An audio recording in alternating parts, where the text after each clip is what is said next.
Hello दोस्तों, कहानी की शुरुआत होती है और हमें जिनसे दिखाया जाता है उसे कुछ पुरानी बातें याद आ रही होती है। राजा से उस्ताद कहता है, अगर आपका और इस लड़की का खून एक हो जाए तो सोचिए क्या कमाल ही नस्ल पैदा होगी। इसके बाद उसको अपनी माँ की बात याद आती है, अपनी पसंदीदा चीज़ों को लोगों से छुपा के रखो वरना लोग उसे तुमसे छुपा लेंगे। तभी वहाँ पर काव सुना जाता है। वो कहता है कि कल की सारी तैयारियां हो गई है, लेकिन आप सच में उस लड़की को अपने साथ लेकर जाना चाहते हैं, इससे उसे सब कुछ पता चल सकता है। तभी जिनसे जवाब देता है कि हाँ ऐसा हो सकता है, और वैसे भी मैं उसे बताना चाहता हूँ कि मेरा असली ओहदा क्या है। मामा को बुलाया जाता है। वो लेडी क्यूको के सामने खड़ी हो जाती है और कहती है कि बताए आपको क्या काम है मुझसे। तभी लेडी क्यूको कहती है कि मुझे नहीं इन्हें काम है। और तभी जिनशी कहता है कि कैसी हो तुम अप्पा फिक्री। जिनशी लेडी क्यूको से कहता है कि मुझे अप्पा फिक्री कुछ दिनों के लिए वापस चाहिए। तभी लेडी क्यूको आंखें मटकाती हुई कहती है कि वापस चाहिए से क्या मुराद है। अप्पा फिक्री सोचती है कि सही बात है, मैं यहाँ पर सिर्फ प्रेगनेंसी की वजह से आई हूँ, असल में तो मैं जिनशी की ही मुखादमा हूँ। फिर वो फिर से पूछते हैं कि वापस ले जाने से आपका मतलब क्या है। तब वो कहता है कि मैंने इसको आपको उधार दिया था, अब मुझे ये वापस चाहिए। तभी लड़की को कहते हैं कि मेरी खाने वाली का क्या होगा फिर। तभी जिनशी कहता है कि आप फिक्र ना करें, मेरे पास एक और लड़की है। लेकिन तभी लड़की को कहती है कि आपको माओ ही क्यों चाहिए, मेरे पास और भी सारी लड़कियां हैं, आप उनमें से किसी को ले जाए। लेकिन तभी जिनशी कहता है कि नहीं नहीं, मुझे माओ ही चाहिए, माओ से एक खास काम है। असल में बात यह है कि मंत्री शशा ने मुझे बुलाया है, वो इससे मिलना चाहते हैं। तभी वो कहते हैं कि वो किससे मिलना चाहते हैं। तभी जिनशी कहता है कि इस लड़की से मिलना चाहते हैं। लेडी क्यू को कहते हैं कि तुम अभी भी मामा को एक लड़की कह के बुलाते हो। फिर वो गावसुन से कहती है कि बताओ गावसुन, तुम मामा को क्या बुलाते हो। तब गावसुन कहता है कि चाओ माओ। फिर वो जिनशी से पूछती है कि बताए आप मामा को क्या बुलाते हैं। तभी जिनशी थोड़ा कंफ्यूज हो जाता है। मामा सोचती है कि ये बंदा इतना क्या सोच रहा है, इसने मुझे कभी भी नाम लेकर नहीं बुलाया और इतनी बात कहने में इतना टाइम क्यों लगा रहा है। तभी वो सोचती है कि आखिर ये बता क्यों नहीं देता। जिस पर जिनशी कहता है बिल्कुल, और सोचता है कि मुझे 30 मिनट लगे इन सबको समझाने में। हम देखते हैं कि कारवान चल देता है। हमारी रियासत को दिखाने के लिए जो अल्फाज बताया जाता है वो ली है। इसके साथ साथ इस झंडे के ऊपर 3 तलवारें हैं जो छिपी हुई है घास के अंदर। घास असल में एक फूल है, मतलब कि ये हमारी रियासत की बुनियादी कहानी को दर्शाता है। वो फूल हमारी पहली एम्प्रेस है और वो 3 तलवारें उनके कमांडर।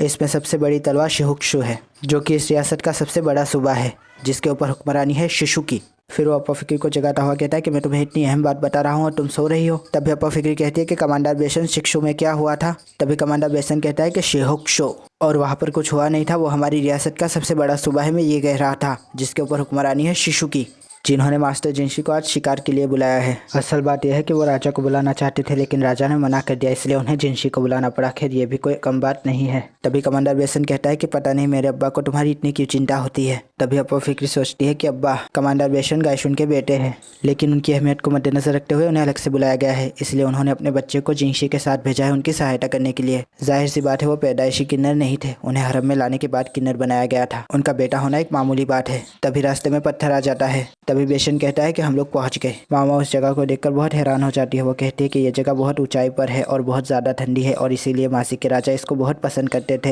हर वक्त गर्मियों में वो यहाँ पर आया करते थे। फिलहाल जो राजा है वो इस खित्ते में अपने परिवार के साथ नहीं आते, लेकिन मंत्री शिशु अपने कबीले के साथ इस जगह की देखभाल करते हैं। फिर बगी मामा को एक जगह पे उतार देती है। वो उस इमारत को गौर से देखती है और कहती है कि यहाँ पर हमें रुकाया गया है। हम देखते हैं कि जिनशी की हालत बहुत ज़्यादा खराब हो रही होती है। तभी अप्पा फिक्री सोचती है कि ये कमरा बहुत ज़्यादा गर्म है, ये तो अजीब है। फिर वो जिनशी की तरफ देखती है और कहती है कि ये कैसे बैठा हुआ है, माना कि औरत से ज़्यादा थका हुआ हो सकता है, लेकिन इस तरह से कौन बैठता है भला। इसके बाद वो नकाब को देखती है और कहती है कि ये नकाब किस लिए, शायद ये दूसरों से अपनी खूबसूरती को छुपाना चाहता है, जो भी हो, लेकिन ये नकाब यहाँ पर है। तभी बेसन जिनशी से पूछता है कि हम आपको किस नाम से मुखातिब करें। जिनशी कहता है कि अंदर तो तुम मुझे उसी नाम से बुलाओ, लेकिन जैसे ही बाहर जाओ तो मुझे काउसेन कहा करो। तभी बेसन कहता है कि समझ गया मास्टर काउसेन। अप्पा फिक्री सुनकर बड़ी हैरान हो जाती है और पूछती है कि एक ऐसा नियम है, जिस पर जिनशी चिड़चिड़ा कर कहता है कि तुम्हें इससे क्या मतलब। तभी अप्पा फिक्री काउसेन को देखकर कहती है कि मुझे एक बात बताइएगा, आपको अलग से इन्वाइट किया गया है क्यों। तभी काउसेन कहता है कि हाँ। जिस पर अप्पा फिक्री सोचती है तो फिर इन्हें हमारे साथ क्यों ठहराया गया है, ये तो गलत बात है। जिस पर बेसन कहता है कि असल में हम माँ कबीले से है, जिन्होंने इनके परिवार की सदियों से खिदमत की है, जाहिर सी बात है वो हमें एक ही जगह पे ठहराएंगे ना।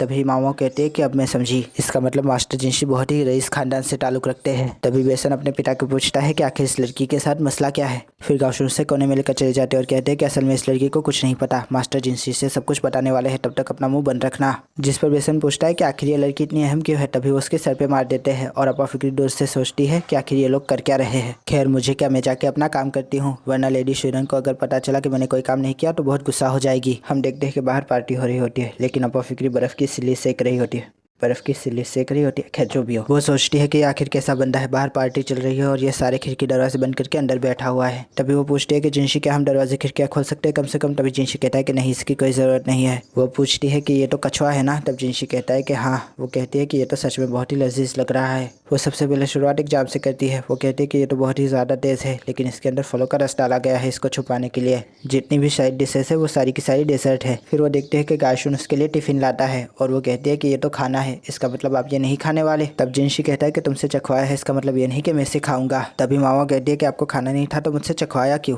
तब जिंशी कहता है कि तुम्हें ये खाना है तो तुम खा सकती हो। फिर मामा कहती है कि सच में ये बहुत ही ज़्यादा स्वादिष्ट खाना है, आप सच में इसे छोड़ना चाहते हैं। जिस पे जिंशी कहता है कि आखिर तुम मुझे इतना फोर्स क्यों कर रही हो, तुम क्यों चाहती हो कि मैं ये खाना खाऊं। बेसन, अब तुम इस खाने को चखो। तभी बेसन कहता है कि ठीक है, फिर मैं भी इस खाने को चख लेता हूँ। तभी वो उस जाम को पी लेता है और कहता है कि ये तो बहुत ही ज़्यादा स्वादिष्ट है। फिर वो कहता है लेकिन, और तभी उसका मुंह दिखाया जाता है, उसकी नाक से खून बह रहा होता है। वो कहता है कि तुम्हें आखिरकार इसका असर क्यों नहीं हुआ। तभी अपा फिक्री कहती है कि मैंने खुद के ऊपर कुछ तजुर्बे किए थे इसलिए। फिर वो कहता है कि मैं अपने कमरे में जाना चाहूँगा। तब अपा फिक्री सोचती है कि ये जवान है और मुश्तंडा भी, इससे तो कुछ भी नहीं होगा इतने से। लेकिन तभी वो गिर जाता है। हम देखते हैं कि वो बेचारा ज़मीन बोस हुआ होता है और सब लोग बात कर रहे होते हैं कि इसको यही छोड़ दे, कि इसके रूम में लेकर जाए। गावशुन मामाओं से कहते हैं कि सारे सिपाही मेरे कमरे में ठहरे हैं तो तुम इस कमरे में ठहरो।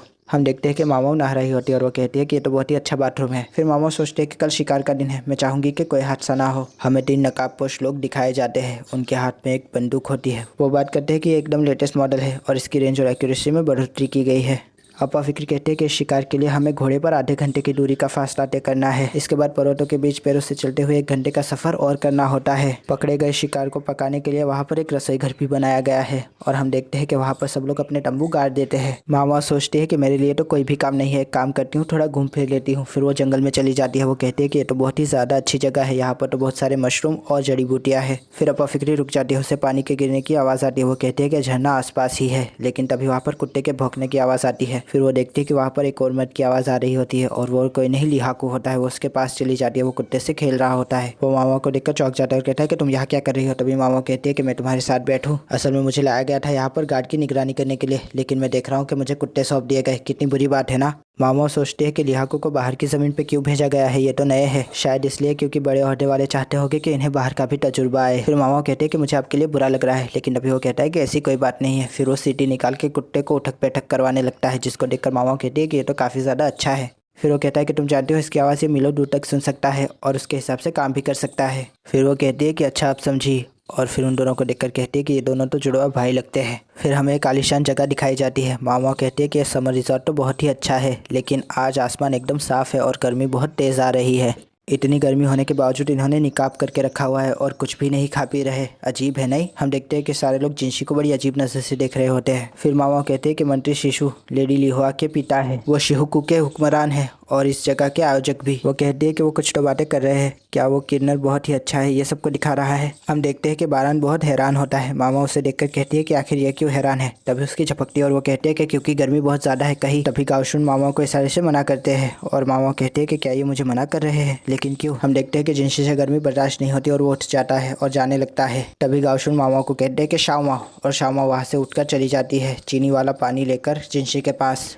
मामा कहते हैं कि आप इस नकाब को निकाल दे, लेकिन वो मना कर देता है। मामा कहती है यहाँ पर कोई नहीं है। तब वो कहता है कि कोई हमारा पीछा कर रहा है। तभी मामा अपना दिमाग लगाने लगती है और कहती है कि चलिए वहाँ चलते हैं जहाँ पर वो हमें ना ढूंढ पाए। हम देखते हैं कि वो उसे झरने के पास लेकर आती है और फिर गीला कपड़ा उसके चेहरे पर लगाती है। तभी वो कहती है कि ये तो बहुत ज़्यादा गर्म है, लगता है इनको बुखार चढ़ गया है। तभी जिनशी उसे देखकर कहता है कि मामा मैं तुम्हें कुछ कहना चाहता हूँ।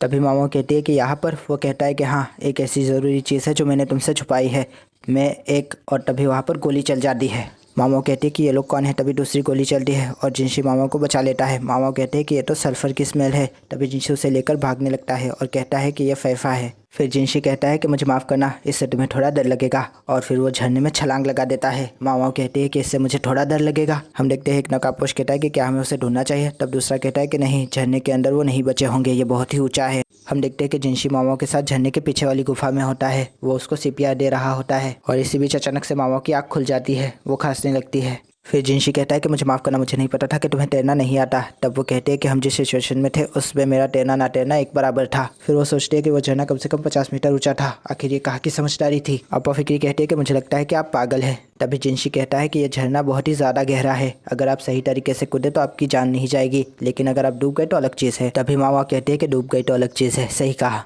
जिनशी को ये बड़ा अजीब लगता है और मामा कहते हैं कि खैर जाने दो। फिर वो अपने कपड़े उतारने लगते हैं। जिनशी कहता है कि ये क्या कर रही हो। तभी वो कहते हैं कि मुझे माफ़ करना, लेकिन मैं ठंडी से मरना नहीं चाहती। फिर मामा उन कपड़ों को निचोड़ने लगती है और सोचती है कि मैं अपने अंदरूनी कपड़े नहीं उतारूंगी। मैं जानती हूँ मेरा शरीर इतना आकर्षक नहीं है, लेकिन फिर भी मैं जितना हो सके उतना छुपाने की कोशिश करूंगी। मामा जिनशी से कहती है क्या शर्म है, आप भी उतार दीजिए कपड़े वरना ठंडी लग जाएगी। तभी जिनशी भी अपने कपड़े उतारने लगता है। मामा उसके कपड़ों को पकड़ने चाहती है, लेकिन तभी वो उसको झटक देता है और कहता है कि मैं अपने तरीके से कर सकता हूँ। मामा उसको देखकर कहती है कि अब ये पहले से ज़्यादा बेहतर लग रहा है, मुझे लगता है कि इसके मूड का कोई पता नहीं। फिर वो अपने कपड़ों से जड़ी बूटियाँ निकालने लगती है, लेकिन देखती है कि ये तो भीग गई, ये तो अब किसी काम की नहीं रही। वो कहती है कि मुझे कुछ और देखना चाहिए और तभी उसे एक चीज़ मिलती है। वो जिनशी से कहती है कि जिनशी ये ज़्यादा तो नहीं है, लेकिन क्या आप इसे खाना पसंद करेंगे। जिनशी कहता है कि ये किसी तरह की दवाई है क्या। तब वो कहते हैं कि ये हमें नाश्ते में दिए गए थे, मैंने कुछ उठा लिया। वैसे तो मैं इन्हें बाद में खाना चाहती थी, लेकिन आपको अभी नमक की बहुत ज़रूरत है। तभी जिनशी कहता है नमक। फिर वो कहते हैं कि मैं आपके पीछे आए उससे पहले मैंने पानी में थोड़ी शक्कर मिला के आपके लिए रख ली थी, लेकिन वो ऊपर ही रह गई। अब मेरे पास यही बचा है। मैंने देखा कि जब आपने पर्दा किया हुआ था तब आप कुछ खा पी नहीं रहे थे, जिसकी वजह से आपकी हालत बहुत ज़्यादा ख़राब हो रही थी। इसके बाद वो उसका तापमान चेक करती है और उसके चेहरे पर हाथ लगाती है और कहती है कि अब आपका बुखार कम है, लेकिन थोड़ा सा नमक खा ले।